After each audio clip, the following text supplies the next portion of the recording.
What's going on there, guys? The main event talk is back once again. I am the main event player, the Super C. Wanted to see what's going on here and everything. It is Friday. It is the second day of March. March is here, and we are days away from WrestleMania 28. It's going to be a great pay-per-view to check out. John Cena versus The Rock at WrestleMania. You also know about the other matches that are going to take place as well. CM Punk defending the WWE Championship against Y2J Chris Jericho. Also, the rematches of all rematches. Triple H versus The Undertaker, Hell in a Cell. Also, Daniel Bryan defending the World Heavyweight Championship against the #1 contender, the winner of the Royal Rumble, the 2012 Royal Rumble, Sheamus. That's all going to be coming up real soon. And I'm going to be doing a little bit of a WrestleMania promo very soon on the main event talk, so I can't wait to pull that off. Now, before the main event speaks his mind about what I got to say, I want to give a special shout out to all the members of the Main Event Posse and Headbanger Incorporated that are watching this right now, seeing what's going on. I also like to give a shout out to the Periwinkle Massacre. You guys know the story. I told it. I gave my passion. I gave everything out.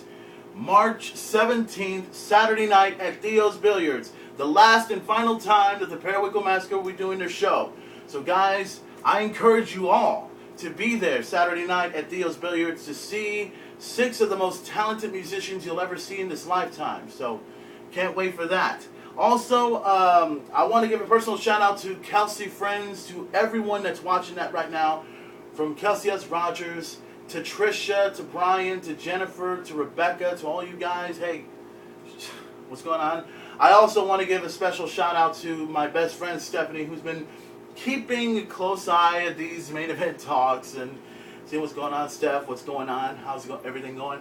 Now, this main event talk is going to be a little bit different now because it is going to be about wrestling, but it's going to be something I've been wanting to talk about for a while, but I've never had a chance to talk about it on this show, but now for the first time I get a chance to mention it. I was given an email earlier asking, saying, Furman, we love your main event talks. I love what you talk about when it comes to WrestleMania, when it comes to the Winks. The question I have is, what do you think of TNA Wrestling? What are your thoughts on that? Well, to kind of give you my thoughts about TNA Wrestling, it's another wrestling promotion that's out there. Most of you guys know what it is. If you guys seen it on Spike TV, it's called Impact Wrestling. But, in all honesty, despite the fact that it is called Impact Wrestling, it's still called TNA because the logo is still on there. So call it Impact Wrestling, call it all you want to. TNA Wrestling is still what it is, TNA. But let me kind of give you my site, my info of what I think about this brand of wrestling. Now, before I talk about that, let me take you back to a few years ago. Back in the day, for all you old school wrestling fans, you know who you are. Not the sports entertainment genre bullshit that everyone knows about.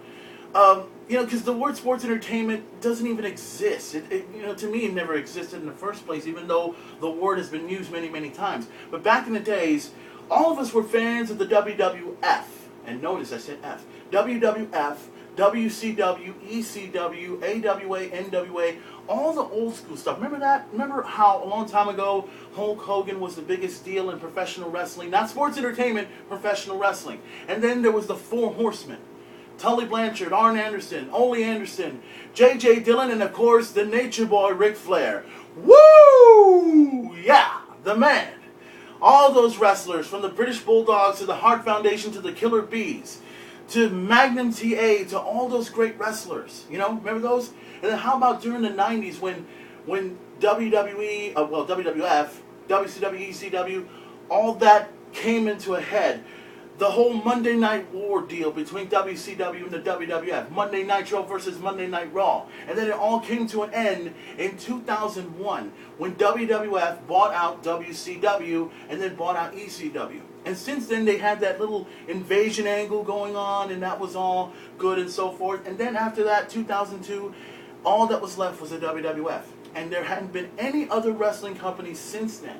But there's been new ones forming at that time in 2002. June 19th of 2002, a new company was coming up called TNA Wrestling. Now, to me, TNA Wrestling is basically like a replica of WCW, but 10 times better. That's my opinion. Now, there's another company that I'll probably mention in the near future called Ring of Honor Wrestling.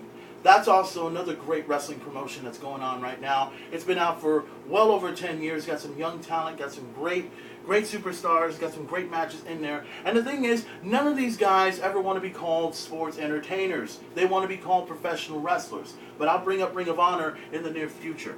But TNA Wrestling has been out since 2002.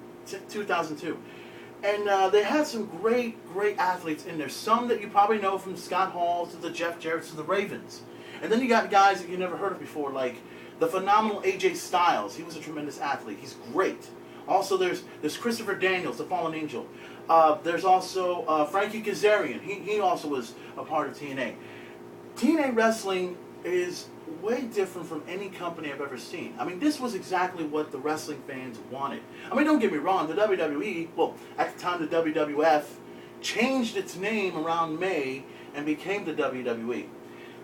And then TNA comes along and becomes this completely different wrestling brand that everyone is looking forward to seeing. I mean, you saw great talent in there that some you never seen. Did you know that the Legion of Doom or the Road Warriors were actually there at the time?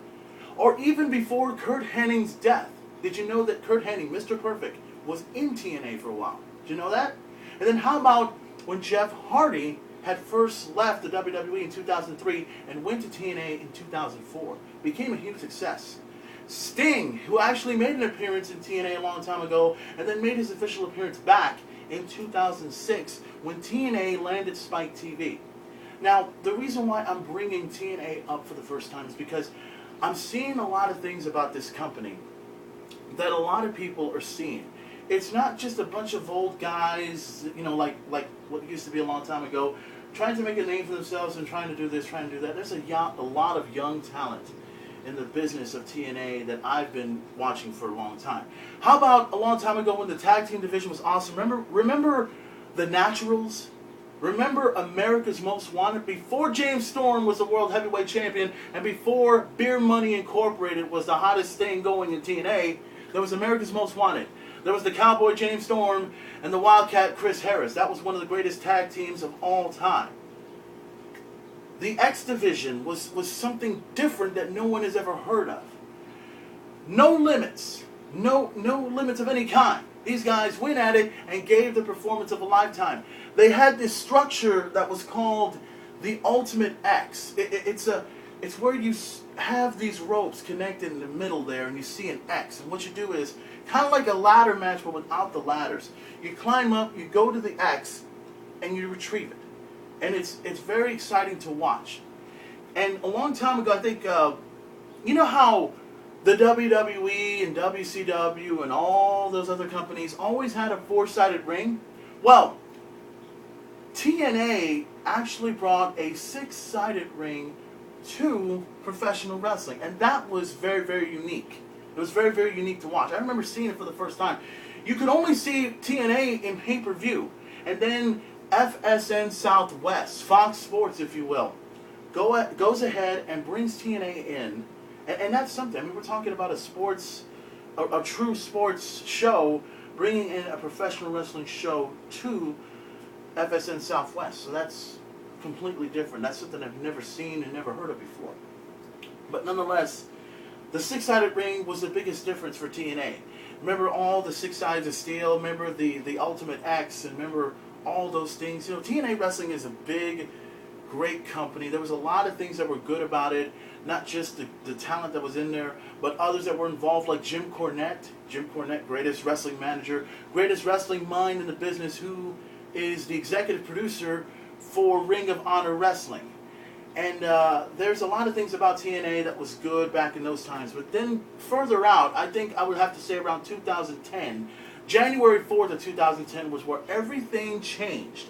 Everything was different because of Hulk Hogan and Eric Bischoff. Now, don't get me wrong. Hulk Hogan is one of my favorite wrestlers. He will always and forever will be the greatest wrestler of all time. But the thing is, Hulk Hogan doesn't know how to run a wrestling company. He doesn't run it as well as Vince McMahon and can't run it as well as Bischoff. Well, actually, Bischoff couldn't run a wrestling company if it bit him in the ass. That's my opinion. But in 2010, there was a